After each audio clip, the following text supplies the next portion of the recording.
शाम का वक्त था, हर तरफ खामोशी भी थी। तभी हमारे घर का दरवाजा खुला और पापा के साथ एक लड़की आए। पापा दरवाजा खोलते हुए उस लड़की के साथ अंदर आए और माँ को पुकारने लगे और ओ मेनका, कहाँ हो, जल्दी आओ। पापा की आवाज सुनकर मैं माँ दौड़ती हुई आई। पापा ने आंखों में माँ को इशारा किया, जबकि उस माँ लड़की की निगाहें मेरी तरफ थी। मैं बूझ सी बनी हुई उसे देखी जा रही थी। वो बहुत ही खूबसूरत लड़की थी। माँ जल्दी से आगे बढ़ी और उस लड़की का हाथ पकड़कर कमरे में गई, जबकि पापा की नज़र मुझ पर थी। मुझसे कहने लगे, क्या हुआ, तुम इतनी सोच में क्यों डूबी हो? जल्दी से उठो और मुझे खाना दो। तुम्हें तो पता है कि अब तुम्हारी माँ सुबह से पहले कमरे से बाहर नहीं निकलेगी। मैंने हाँ में सिर हिला दिया था, क्योंकि यह तो हमारे घर में रोजाने का मामूल था। हर शाम हमारे घर एक नई लड़की आ जाती थी। माँ ने कभी पापा को इस बात पर एतराज नहीं किया था कि तुम हर रोज नई नई लड़की क्यों लाते हो।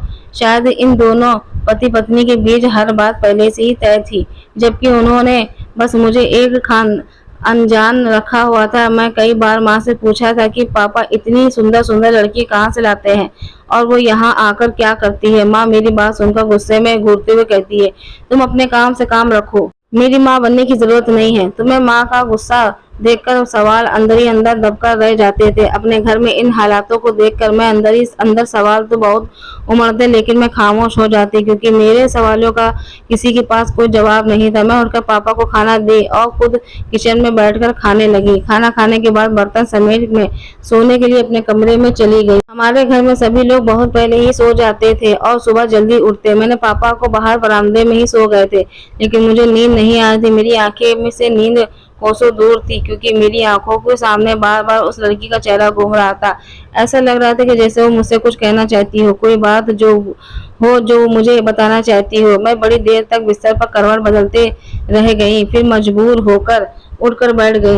मैंने खिड़की से बाहर की तरफ देखा तो पापा बेखबर सो रहे थे। मैंने दबे पांव कमरे से बाहर निकली। मेरे कदम माँ के कमरों की तरफ बढ़ने लगे। आज से पहले तो मुझे कुछ भी इतनी हिम्मत नहीं आई थी मैं रात को माँ के कमरे में जाऊं, पर न जाने मेरा खुद पर कोई कंट्रोल नहीं हो रहा था। मैंने दरवाजे के पास जाकर खड़ी हो गई और दरवाजा खोलने की कोशिश करने लगी, मगर यह देखकर हैरत हुई कि दरवाजे को तो अंदर से लॉक लग गया था।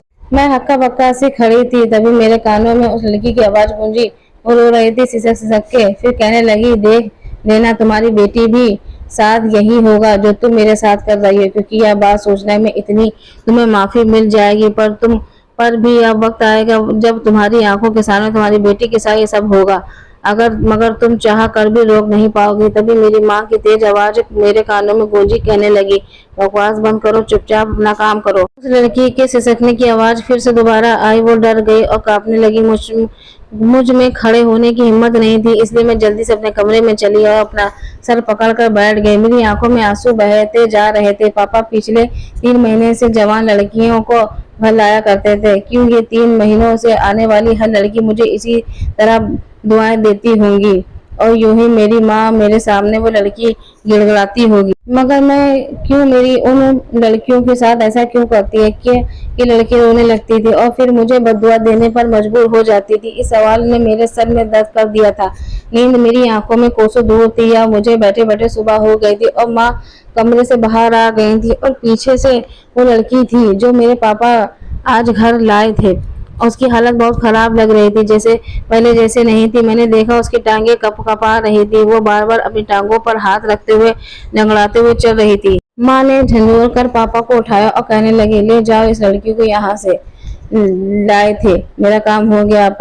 पापा आंखें मसलते हुए उठे, फिर उन्होंने लड़की को पीछे आने का इशारा किया। वह लड़की चुपचाप उनके पीछे चली गई।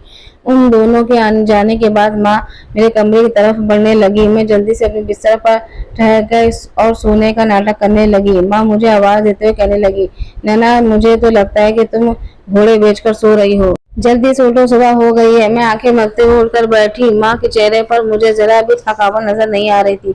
उन्हें देखकर ऐसा लग रहा था जैसे वो बहुत सुकून महसूस कर रही हूँ।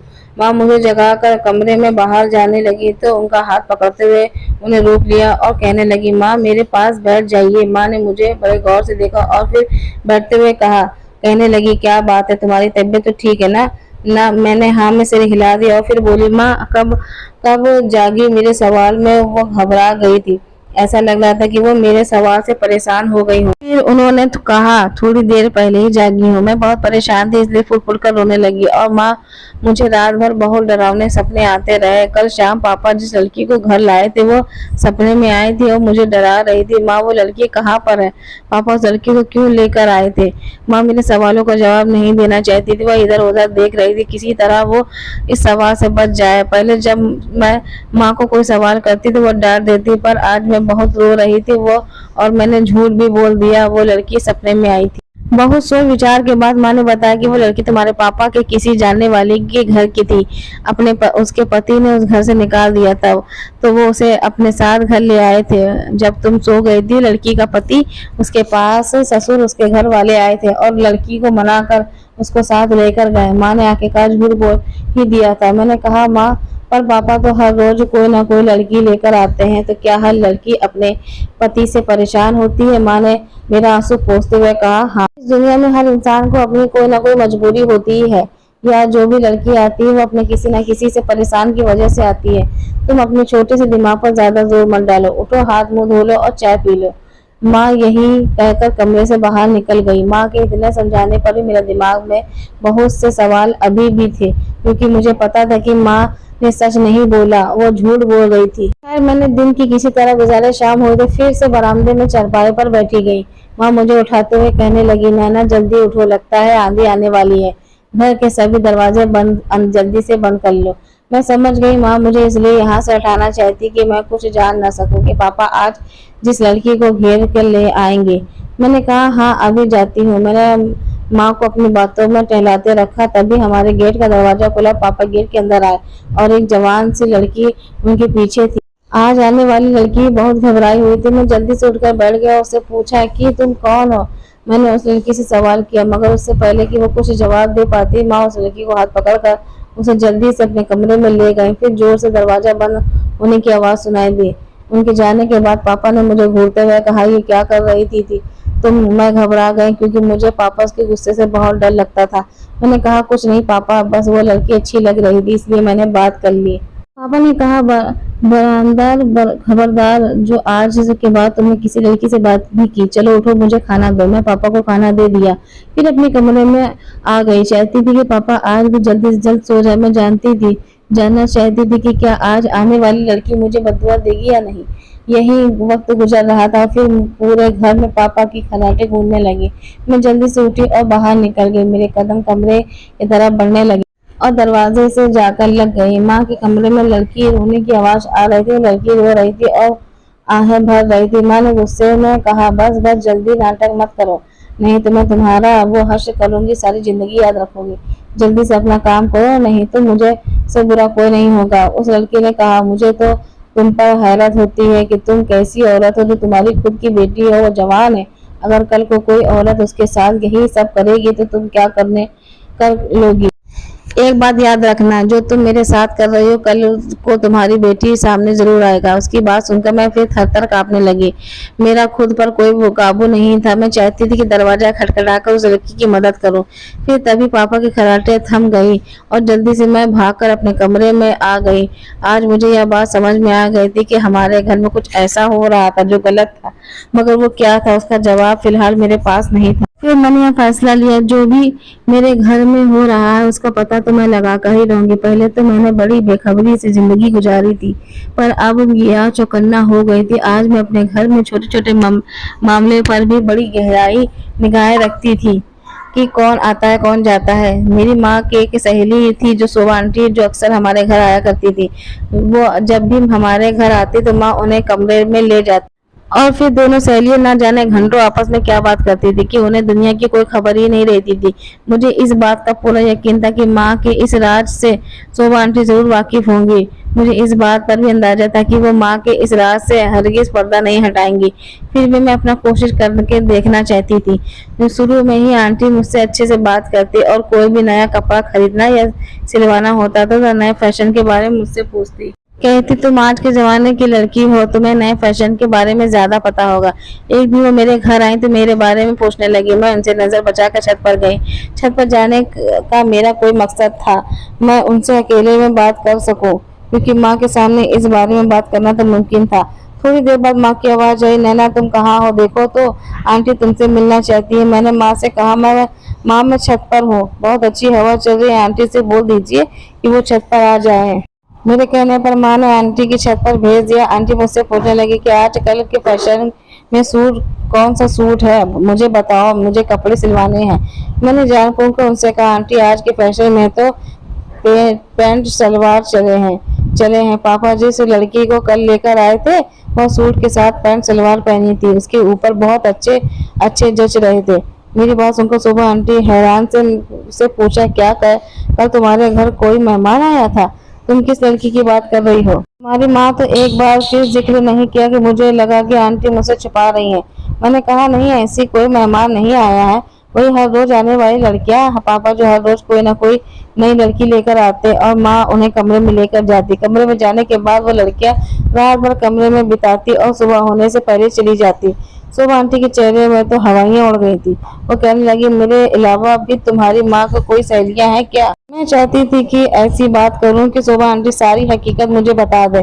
मैंने कहा, नहीं, मुझे नहीं पता माँ की सहेलियां हैं या फिर कुछ और, मगर वो माँ की सहेलियां होती तो उनके कमरे में जाती ही रोने क्यों लग जाती। सुबह आंटी अपने कपड़े के बारे में पूछना भूल चुकी थी। वो मुझसे कहने लगी, नैना तुम क्या कर रही हो, ये कौन सी बातें बता रही हो, तो मेरा तो बरसों से तुम लोगों के घर आना जाना है, फिर मुझे इस बातों का पता क्यों नहीं चला। आंटी बहुत ज्यादा परेशान हो गई। आंटी की बातों से मुझे इस बात का अंदाजा हो गया था, शायद उन्हें कुछ नहीं जानती और वह मेरे सामने झूठ भी नहीं बोल रही है। मैंने कहा, आंटी मगर माँ ने आपको इस बारे में नहीं बताया तो जाहिर सी बात है वो बहुत अंदर की बात होगी, और अगर आप माँ से इस बारे में बात पूछोगी तो उनका शक मुझ पर आ ही जाएगा, इसलिए आप उनसे कुछ भी नहीं मत पूछिएगा। आंटी ने सहमति से अपना सर हिला दिया, मेरा हाथ पकड़ते हुए बोली, तुम कुछ अंदाजा है क्या तुम्हारी माँ के कमरे में क्या होता है। मैंने कहा, नहीं आंटी, पर सच कहूँ तो यह बात मैंने आपको इसलिए बताई कि शायद आपको इस बारे में कुछ पता हो। मैंने उन लड़कियों के रोने की आवाज बहुत परेशान करती है।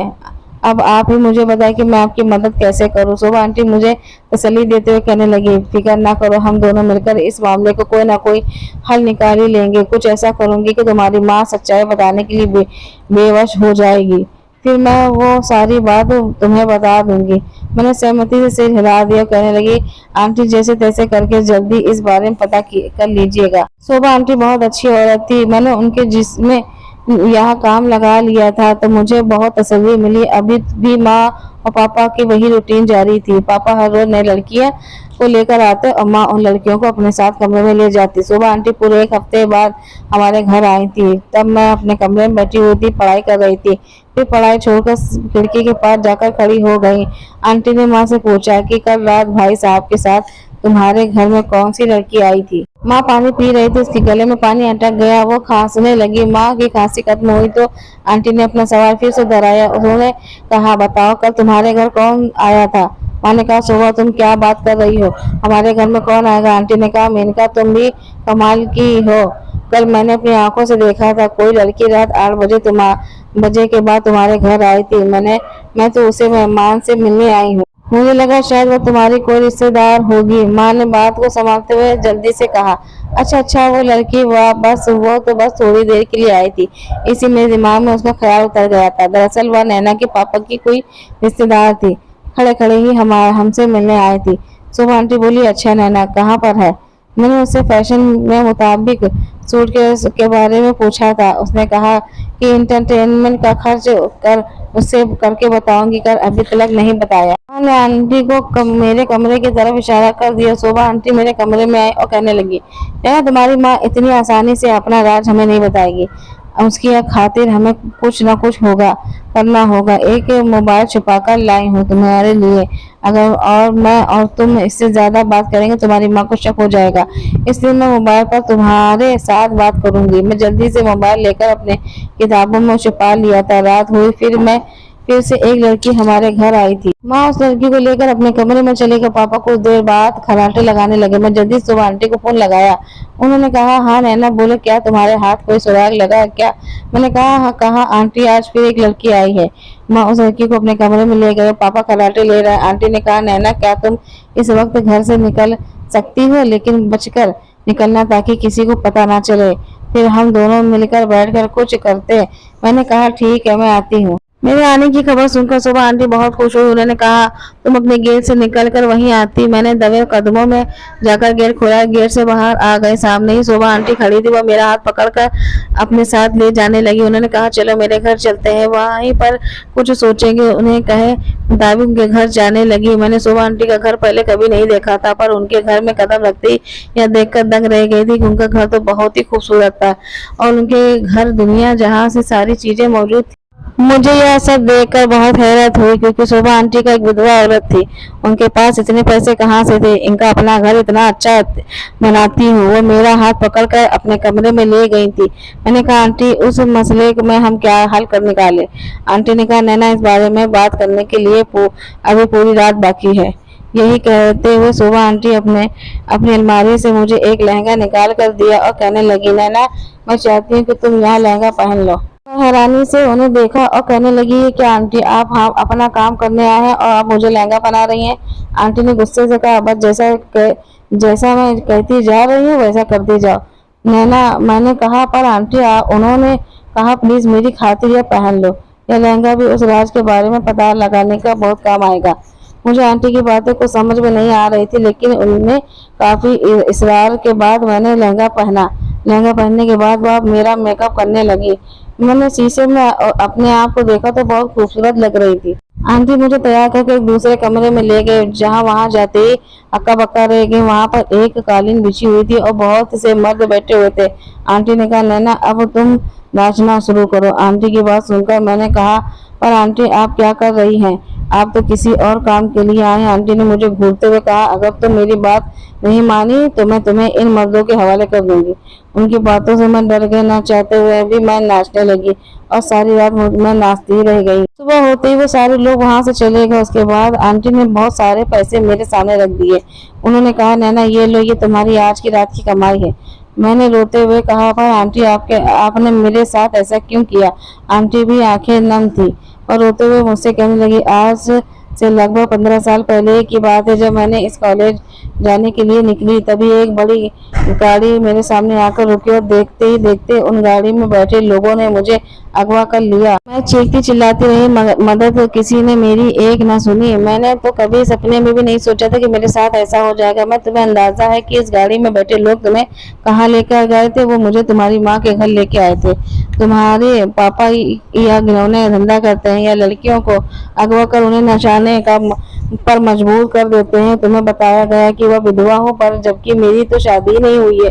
मैं कई साल तुम्हारी माँ के लिए नीचे नाचती रही और जब मेरी उम्र ढल गई तो उन्होंने मुझसे कहा कि शोभा, तुम अपनी जिंदगी अपने हिसाब से जी सकती हो। मैं अपना गुजर बसर करने लगी और धीरे धीरे करके वही काम शुरू कर दिया। जो मेरे पास पैसे आ गए तो मैंने एक अच्छा सा घर बनाया, पर मैं किसी लड़की की मजबूरी का फायदा उठाकर यह काम करती नहीं हूँ, बल्कि लड़कियां खुद मेरे पास आती है। जब किसी तुम्हारे माँ बाप आज भी मासूम लड़कियों को अगवा करके ये धंधा करवाते हैं, पर मुझे इस बात का थोड़ा भी अंदाजा नहीं था कि तुम्हारी माँ आज भी यह सब करती है। मुझे लगा तुम्हारे बड़े होने के बाद उन लोगों को यह काम छोड़ दिया है, पर जब तुमने इस दिन बताया तो मैं समझ गई कि तुम्हारी माँ उन लड़कियों के साथ क्या करती है और वो अभी भी अपने काम से बाज नहीं आए। आंटी की बात सुनकर मैं सदमे में आ गई थी। मैं सोचने लगी कि क्या मेरी माँ इतनी गलत काम करती है। सोचते सोचते मेरी पूरी रात गुजर गई। सुबह हुई तो मैं गुमशुदगी के खबर पूरे मोहल्ले में फैल गई थी, पर किसी को कोने कानो कान खबर नहीं थी। मैं शोभा आंटी से घर पर हूँ। माँ मुझे ढूंढते हुए घबरा कर शोभा आंटी घर पर आए और कहने लगी, शोभा, तुम्हें पता है क्या मेरी बेटी कहाँ चली गई है? तुम दोनों तो आपस में बहुत सारी बातें करती थी। क्या तुमसे कुछ इस बारे में बताया कि वहाँ कहाँ गई होगी? लड़के का चक्कर तो नहीं है? अगर ऐसी बात है तो मुझे बता दो। मैं पागलों की तरीके सुबह से उसे ढूंढ रही हूँ। शोभा आंटी ने हंसकर कहा, अपने मेरे साथ जो किया है वो याद है ना? और फिर चोरी छुपे ना जाने तुमने कितनी लड़कियों की जिंदगी बर्बाद की। मुझे तो लगता है कि आज की सजा मिली है तुम्हें। उन दोनों की यही बातें हो रही थी कि तभी मैं बाहर आई और माँ मुझे देखते ही पास आयो करने लगी, मेरी बच्ची तू कहाँ चली गई थी और ये क्या पहना है तूने?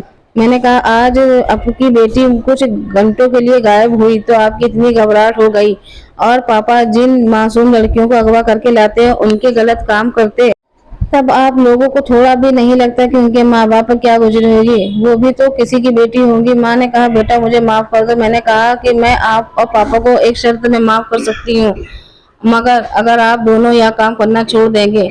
माँ ने मेरे मेरे कदमा में गिर के कहने लगी, ठीक है बेटा, मैं तुम्हारे से वादा करती हूँ, आज के बाद मैं तुम्हारे पापा को ऐसा कोई काम नहीं करने दूंगी। उस दिन माँ और पापा दोनों जिस तरह के लिए तड़प थे, उनके एहसास हो गया था कि यह बात सच है कि जिन मासूम लड़कियों को लेकर आते वो किसी की बेटी होती है। तो उन दोनों से लोगों को गलत काम छोड़ दिया और हंसी खुशी उनके साथ रहने लगे।